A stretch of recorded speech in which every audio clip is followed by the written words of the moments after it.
di kota Padang. Sudah saatnya makan malam, tapi Arka belum pulang. Mak Nur, apa sering Arka pulang malam-malam? Firda bertanya pada ART-nya. Hampir tidak pernah, Bu. Kemana tuh anak? Mana ponselnya mati, gak bisa dihubungi. Dia gak bilang apa-apa sama papa tadi. Firda bertanya pada suaminya. Alfian menggeleng. Enggak, tadi dia juga enggak ke kantor.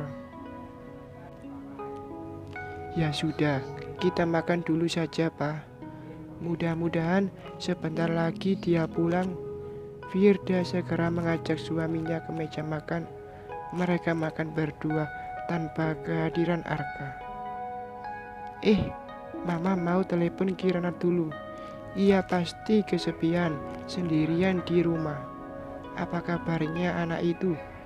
Jangan sampai ia lupa makan. Selesai makan, Firda duduk di sofa ruang keluarga bersama suaminya. Ia segera menelepon Kirana, tapi sepertinya teleponnya mati. Lalu ia menghubungi Bi Imas. Assalamualaikum, Bi. Waalaikumsalam, Bu. Neng Nana dirawat di rumah sakit, Bu.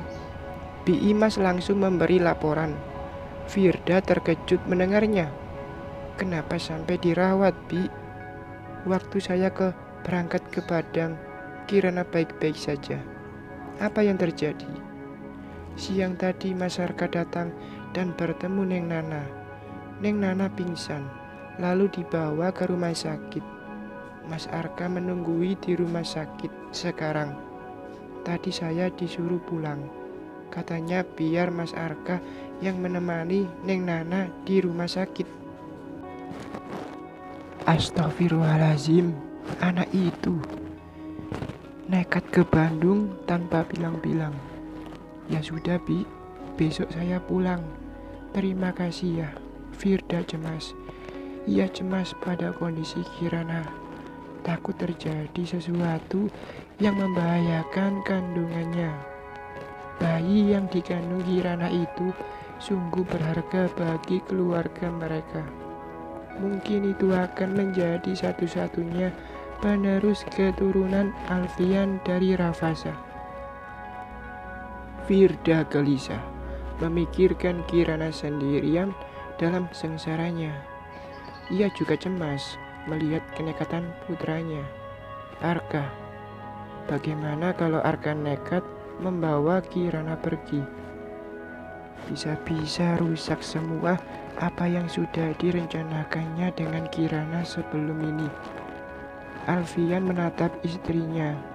Ia sudah mendengar pembicaraan istrinya dengan Bi Imas barusan.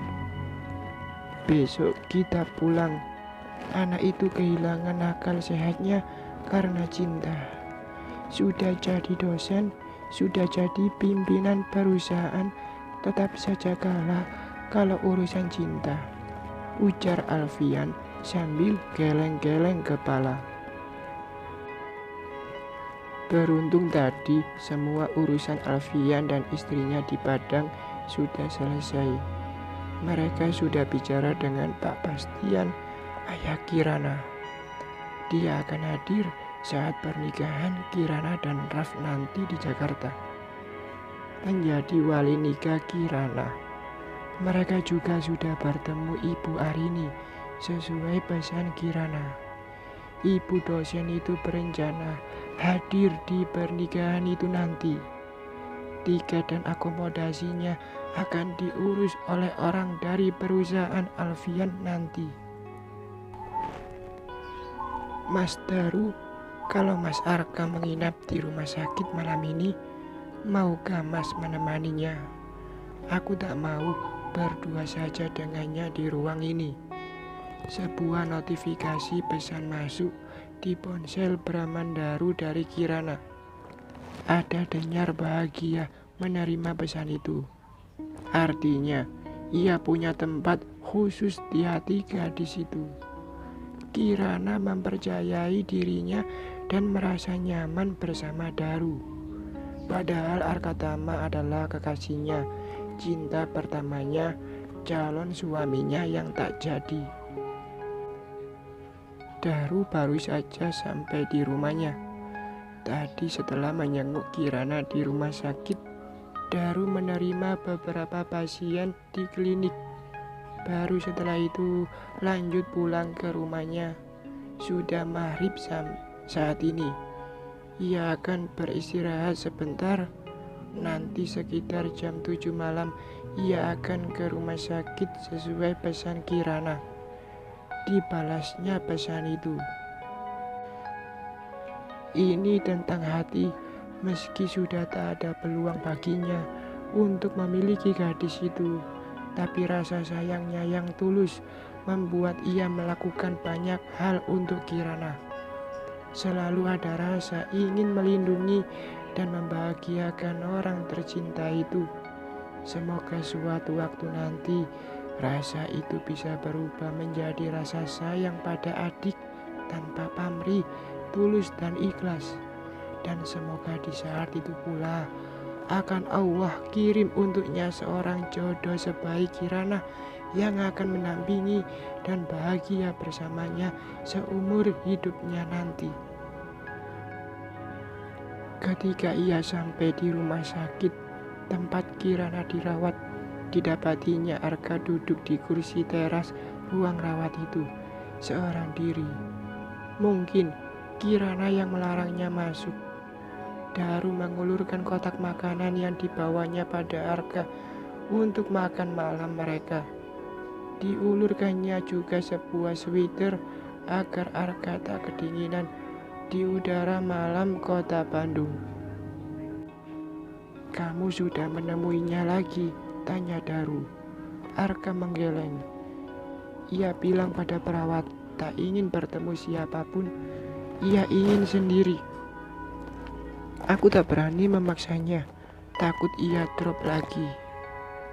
"Kah, apa kamu masih dengan niatmu mau membawa Kirana pergi dan menikahinya?"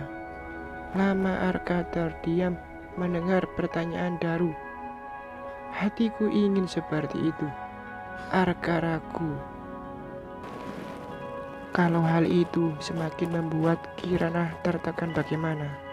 Apa kamu tak merasa kasihan padanya? Bukankah menikah dengan Raf lebih membuat dia tertekan? Hidup bersama orang yang tak dicintai dan tak mencintainya akan seperti apa rumah tangga mereka nanti? Kalau ia menikah denganku, ya memang seperti itu rencana kami. Kami akan bahagia dalam rumah tangga kami kelak karena berlandaskan saling cinta. Arka berucap yakin. "Maaf, bagaimana dengan kondisinya yang sudah ternoda?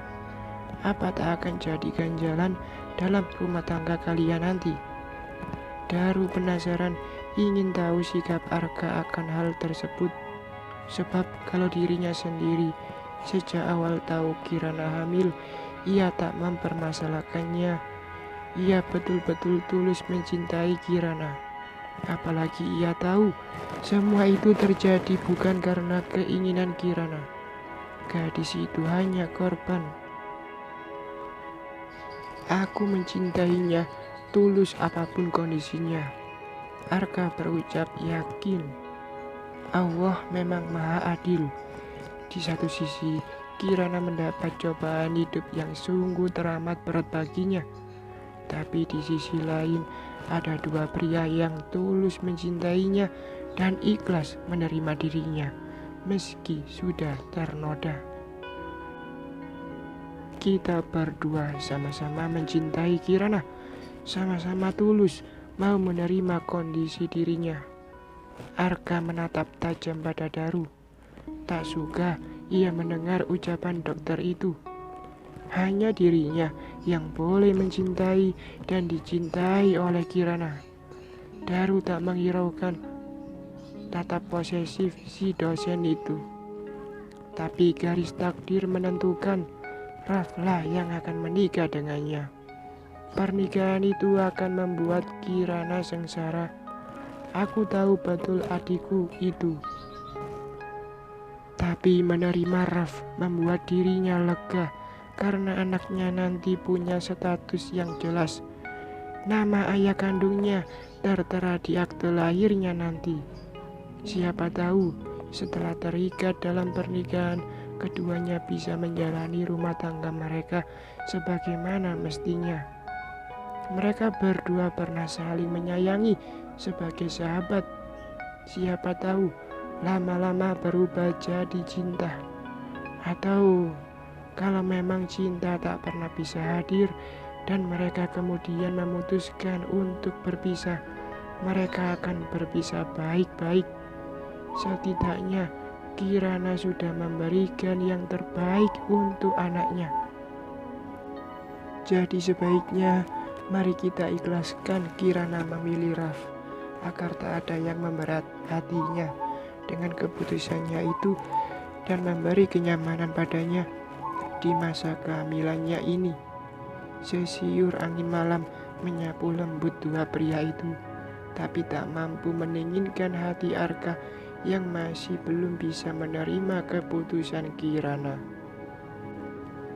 Kamu mudah berkata seperti itu, Darul. Meski katamu kamu juga mencintai Kirana, tapi itu baru seumur jagung. Sedang aku dan Kirana, kami sudah setahun bersama. Kebersamaan yang benar-benar intens. Di kampus aku dosennya, di kantor pun kami selalu bersama, karena ia asistenku. Banyak kisah indah yang kami ukir, walau tak sedikit juga masalah yang dihadapi Kirana akibat ulah ibu tirinya. Kami lalui dan atasi berdua. Bahkan pernikahan kami pun sudah diambang mata. Kamu pikir semudah itu aku melupakannya dan membiarkannya menikah dengan orang lain? Arka menggeleng. Rona gusar terlihat jelas di wajahnya. Daru membiarkan sejenak keheningan di antara mereka. Hanya terdengar sesekali detak langkah perawat yang bertugas. Setiap orang berharap kisah cintanya akan bermuara pada sebuah pernikahan, namun tidak semua yang diinginkan akan dikabulkan Allah. Allah lebih tahu apa yang terbaik untuk kita, walau itu belum tentu sesuai dengan apa yang kita mau. Yang terbaik sekarang adalah ikhlaskan Kirana. Jangan berhati pikirannya dengan ketidakikhlasan dirimu. Biarkan takdir memilihkan jalan kita. Kalau Allah menghendaki, bisa saja kemudian Kirana berjodoh denganmu atau denganku. Atau memang ia akan konsisten menjalani rumah tangganya dengan Raf. Jangan menggugat takdir. Ikhlaskan dan doakan yang terbaik untuk orang yang kita cintai. Keberatan Arka bukan hanya karena ia tak jadi menikah dengan kekasihnya itu, tapi ia sangat tahu bahwa Raf tak akan pernah bisa membahagiakan Kirana. Ada rahasia besar yang keluarga mereka tutupi selama ini. Ingin Arka berterus terang pada Kirana, tapi terbayang wajah mamanya yang berurai air mata minta keikhlasannya. Arka mendengus kesal. Kirana sudah menjadi korban Raf. Haruskah gadis itu seumur hidupnya akan menjadi korban rahasia besar keluarga mereka? Meski Kirana akan berkelimang harta bersama keluarga Alfian, tapi apa artinya bila seumur hidupnya akan mengabdi menjadi istri Raf, menjadi tameng penutup aib keluarga itu? Arka mengacak rambutnya. Bersambung.